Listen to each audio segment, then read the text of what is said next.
Alright. Yan yung what's up mga kabagis, Jubilito TV official po at eto na naman pumuli ang isang edisyon ng ating reaction video mga kalingap at kabagis, no? Pero bago po ang lahat, syempre po mega love shoutout po muna kay Kuya Val Santos Matubang, kay Ate Edna Vlogs, Kalingap Rab, Roel of Malalag, Rachel Morales Vlogs, Kalingap Netizens, Kalingap subscribers, Kalingap supporters po at ang ating po mga Kalingap partners. Mega love shoutout po sa inyong lahat. So ito na nga mga kalingap at kabagis, no? For today's reaction video, gawa lang po natin ang reaction at muli po pagbibigay ng commendation at opinion dito nga po sa nakakatuwang lakbayin ng challenges ng buhay ni Kalingap Nico bilang isang Kalingap partners. Actually mga kalingap at kabagis, no?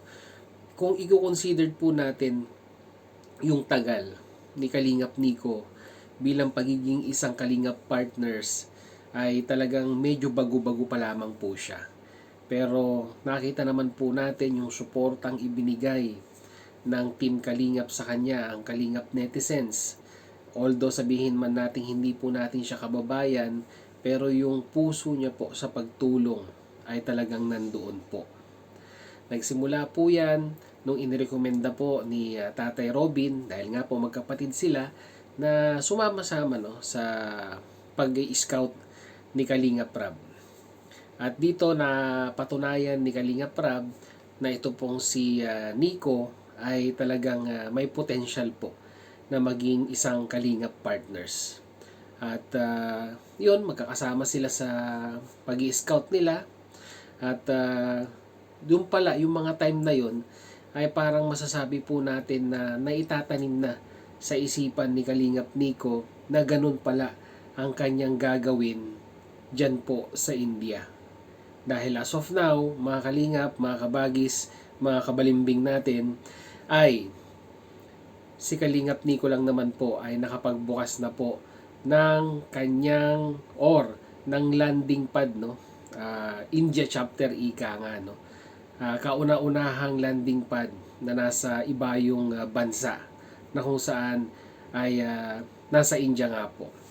Actually mga kalingap at kabagis, no, bakit ko po kinokomment itong si Kalingap Nico? Unang-una po sa lahat,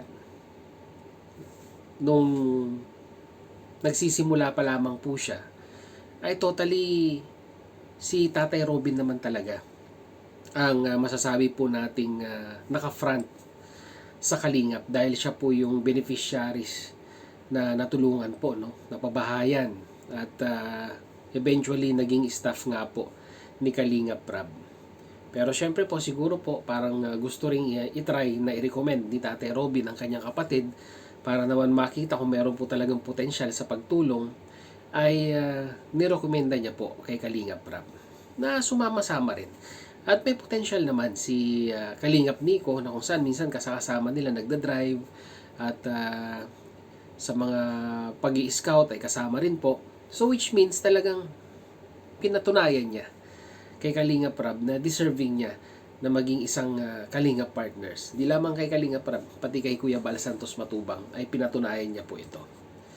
At ang buong pag-aakala po natin noon, nung siya po ay nagpaalam nung una na babalik ng India, dahil nga po may karamdaman ng kanyang tatay, ay karamihan po iniisip nila baka hindi na siya bumalik at doon na siya mag-stay, lalong-lalo na nandun po yung kanyang pamilya.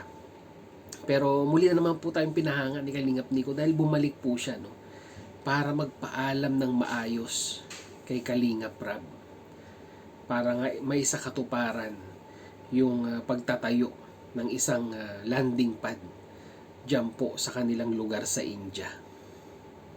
At dahil dito mga kalingap at kabagis, talagang minahal, sinuportahan po ng Kalingap Netizens ito pong si Kalingap Nico, dahil kung papansinin po ninyo, no, lahat po ng kanyang mga video upload ay matataas po ang views. Kasi nga po, yun naman po talaga ang ini-envision ng founder ng Kalingap, no, na si Kuya Val Santos Matubang, na lahat ng mga nakipag-tie up sa kanya or sabihin na natin nakipag-partnership na mga charity vlogger, kung pa lang noon, mga content creator pa lang from batch 1 hanggang pang ilang batch na ngayon, hindi ko na po matandaan, Kumbaga noon parang partnership, pupunta ako ng diet, Kuya Bal, gusto kong makita ang iyong programa para pag ako po ay natuto na bilang isang charity vlogger ay may i-apply ko po sa aming lugar kung saan po makakatulong din po ako ng mga kababayan ko. Ganun yung mga galawan noon mga kalingap at kabagis kung maalala po ninyo, no? Kumbaga isang pangako kay Kuya Bal Santos Matubang na kung saan ay masuportahan man lang na mapalaki ang kanilang mga YouTube channel ay ganito po yung mga binibitawan nilang salita kay Kuya Bal noon. Pero nasaan na po sila ngayon mga kalingap at kabagis?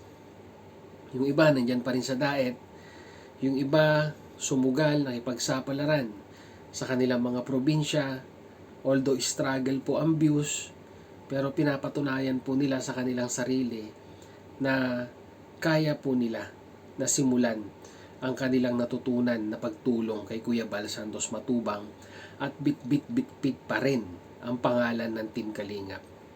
So ganito po yung ginawa ni Kalingap Nico, no?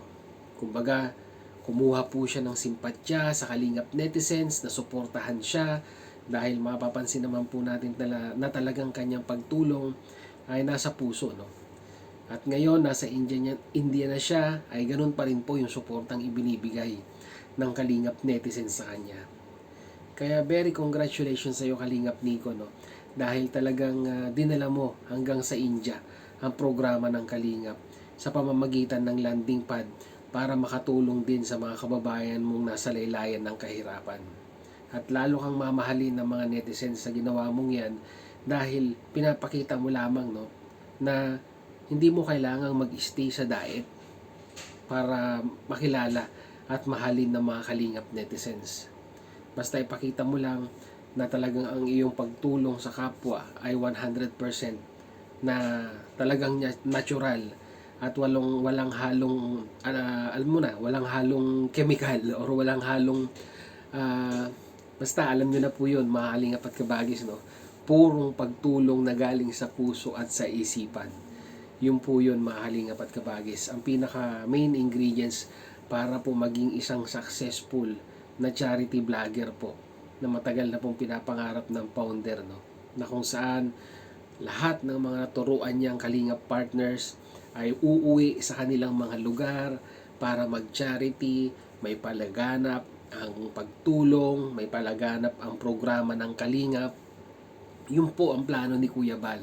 Pero sa kahit pa paano po, may mangilan-ngilan na sumusunod talaga dito po sa pangarap ni Kuya Bal Santos Matubang, no? Na lalo pang lumawak, lalo pang lumaki ang programa ng Team Kalingap. So yun mga Kalingap at kabagis, no? Yun lang po ang ating reaction video for today. Maraming salamat po mga kabagis, mga kabalimbing nation natin dyan. Hanggang dito na lang, hanggang sa muli. Bye-bye!